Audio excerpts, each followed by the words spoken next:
Prince Harry and Meghan Markle's recent 3-day trip to Nigeria has sparked concerns within the royal family, as the couple's trip mirrored an official royal tour. While the royal family cannot stop the Sussexes from their future private overseas visits, they might do something to prevent these quasi-royal tours, an expert suggested. Speaking with the Express, royal expert Tom Sykes claimed that the palace officials might apply diplomatic pressure on friendly states to not host these forks royal trips. Everywhere they went in Nigeria, they were greeted as royalty, Sky said of Harry and Meghan. The royals can't stop them doing more tours.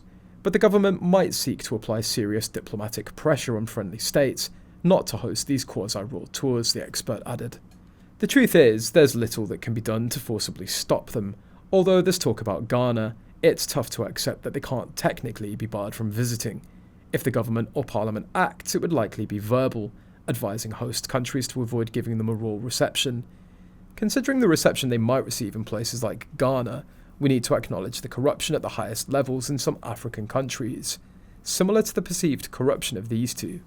Harry and Meghan Markle are rumoured to have another trip planned following their successful 3-day visit to Nigeria. The Sussexes are reportedly planning to visit Ghana after their high-profile trip to Nigeria, sources indicate. Insiders suggest that Ghana's prominent figures and artistic influencers are eager for the Sussexes to visit Accra, the capital city beloved by Harry's late grandmother, Queen Elizabeth II. According to the Mirror, they're prepared to go to great lengths to ensure the couple feels welcome. A source said, "There's already a lot of talk and excitement in Ghana. Everyone's so keen for Harry and Meghan to come and experience the great culture and warmth."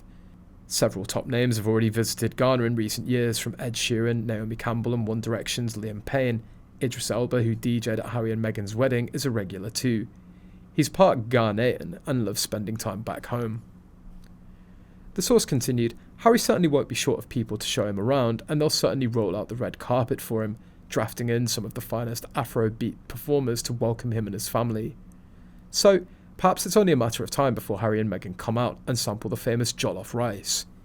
After a recent trip to Nigeria, the Sussexes were photographed numerous times, but analysing the pictures, experts have claimed it seemed like the Meghan show. Speaking on Kinsey Schofield's Heirs and Spares show, royal commentator Rupert Bell said, "Everywhere I looked, the person travelling one step behind at all times was Harry, the Duke of Sussex, and he's the one who opened the doors." So you got that everything was about Meghan going back and discovering her 43% Nigerian heritage, which is fine, that's all very good and dandy, but it just felt like Harry was always having to play second fiddle because it had to be the Meghan show. Schofield replied that despite complaining about being the spare, Harry still finds himself in the same position. She said, "Harry's chasing behind Meghan, following Meghan. Rupert, he's still the spare.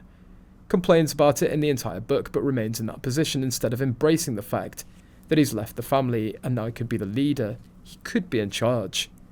Schofield also claimed that Meghan showed up an hour and a half late to an event in Nigeria, claiming it was so rude to their host.